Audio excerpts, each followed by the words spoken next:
Welcome to Southwest Desert, where adventure meets the arid beauty of the American Southwest. Join us as we explore the rugged landscapes, uncover hidden historical gems, and dive deep into the rich legends and culture of this iconic region. Subscribe now and hit the bell icon so you don't miss out on our latest desert adventures. Please leave a like or comment. This is very helpful. Let's journey together into the heart of the Southwest Desert.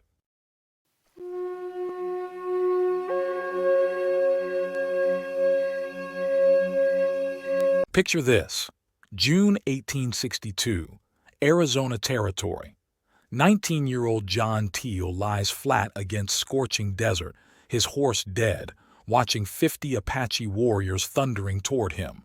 His hands shake as he loads his breech-loading carbine, technology so advanced that even legendary war chief Mangas Coloradas has never seen it. In 30 seconds, Teal will fire a shot that ends the most sophisticated Native American military campaign in history and breaks Apache resistance forever. Welcome to Southwest Desert. Today, the Battle of Apache Pass, where cutting-edge Civil War technology met revolutionary Apache warfare tactics in a confrontation that hinged on one teenager's split-second decision. Our story begins with Lieutenant Bascom's diplomatic disaster that ignited 11 years of warfare. Apache leader Cochise vowed to exterminate every American between the Rio Grande and Colorado River and nearly succeeded. When Civil War erupted in 1861, frontier forts emptied overnight. Union troops headed east, while half the Arizona officers joined the Confederacy. American military presence in Apache country vanished completely. Into this vacuum stepped two military geniuses, Cochise as supreme commander and Mangas Coloradas as strategic mastermind. The Apache war machine was revolutionary. They systematically destroyed infrastructure across 400 square miles. Stage stations burned, mining camps raided, ranches eliminated. But their real innovation was communication. The Apache telegraph network used signal fires and smoke columns on mountain peaks, creating real-time intelligence no contemporary military could match. Every American movement was tracked and transmitted instantly. No detachment left a fort without Mangas Coloradas knowing. Few returned without casualties. Their tactics were equally brilliant. Small cavalry bands positioned throughout the region, mounted on superior horses, would converge on enemy columns at telegraph signals. But Mangas Coloradas never risked Apache lives unnecessarily. Warriors positioned themselves miles ahead of approaching columns, hiding in brush along trails for miles. As columns passed, the last man would fall with an arrow through his heart. Commanders lost dozens before realizing they were under attack. By late 1861, Apaches believed they'd completely defeated the Americans.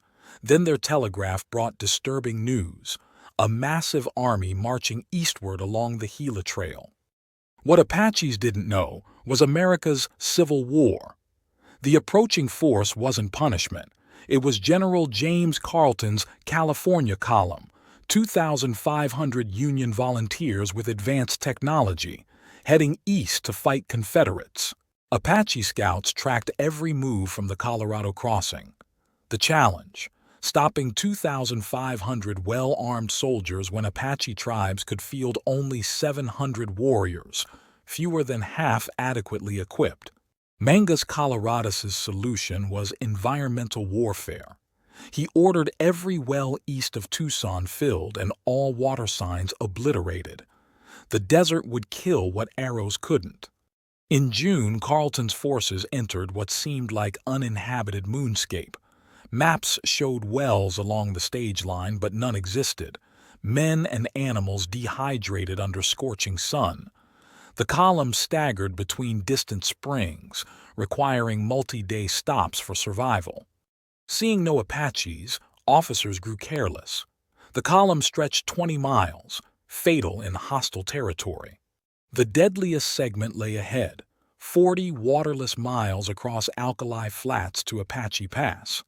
After midnight, Captain Thomas Roberts led 300 men into this furnace, infantry, cavalry, and 2 howitzers. Roberts made every mistake possible. Desperate to reach water before unbearable heat, he deployed no scouts, maintained no formation. Like a city parade, he led infantry into the canyon approaching Apache Pass. Mangas Coloradas was waiting. Apache war whoops turned the scene into chaos. Horses reared, unseating exhausted cavalrymen. Infantrymen dropped weapons, diving for cover as bullets and arrows poured from canyon walls. With invisible enemies and panicked troops, Roberts was defenseless. He ordered retreat, an ignominious rout from the canyon. But Roberts faced impossible choices: camp and face massacre after dark, or attempt 40-mile retreat killing most from thirst. Only one option: force the canyon before nightfall, regardless of casualties. Roberts reorganized.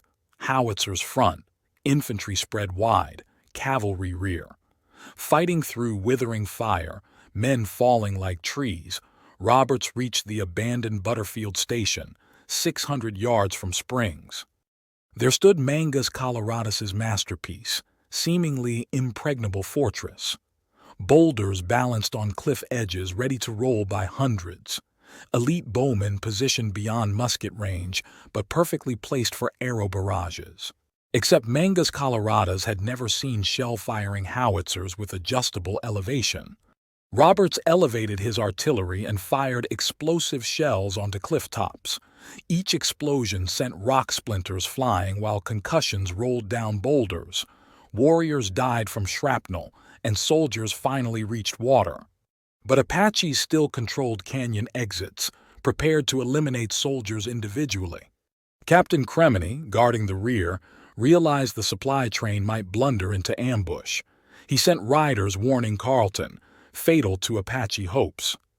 News flashed via Apache telegraph. Mangas Coloradas couldn't risk reinforcements arriving before eliminating the advance force. Racing to his cavalry, he led 50 warriors after the messengers.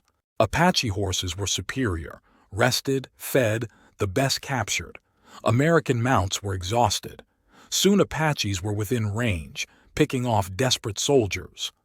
John Teal's horse gave out first. He veered off-road hoping Apaches would pass. But Mangas Coloradas intended no escape. Teal's horse collapsed. The soldier flattened behind the carcass, gripping his carbine. As the chief charged, Teal fired, out of range. Perfect for Mangas Coloradas. Knowing nothing of breech-loading weapons, he assumed an empty muzzle-loader meant safety. The moment Teal's carbine barked, the giant chief spurred for the kill. Halfway there, John Teal slipped another cartridge into the breech and fired. The bullet ripped through Mangas Coloradas' chest, dropping him. The Battle of Apache Pass ended with that shot, saving the entire California column. Warriors crowded around their unconscious chief, panic-stricken without leadership. Though in his late 60s, the giant had grisly constitution. Braves fashioned a litter for 120-mile relay run to Janos's doctor, carrying their 300-pound chief. At Janos, they delivered classic Apache ultimatum: you make well. He no die, everybody live. He die, everybody in Janos die. The doctor saved Mangas Coloradas, but recovery took months. During convalescence, he contemplated his people's future. Civilization advanced from every direction. White technology threatened Apache survival. Peace became necessary. Barely recovered, Mangas Coloradas walked alone into a soldier camp seeking lasting peace.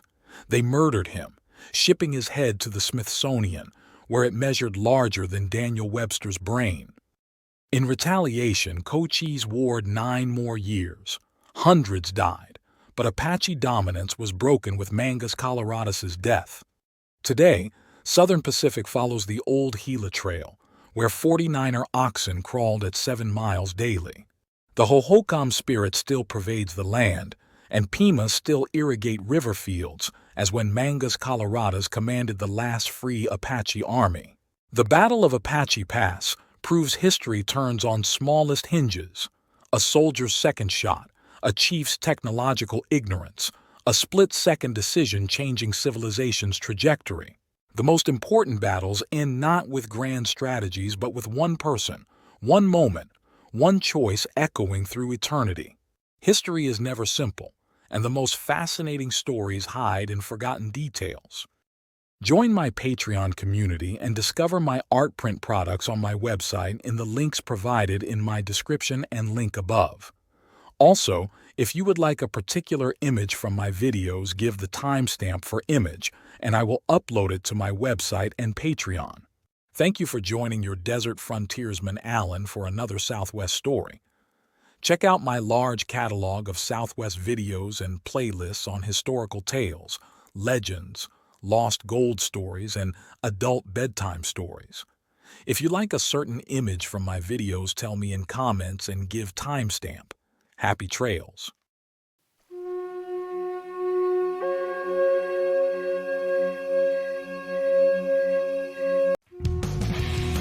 Thanks for watching. If you enjoyed this video, don't forget to like, comment, share, and subscribe for more great content. Hit the notification bell so you never miss an update. See you in the next video.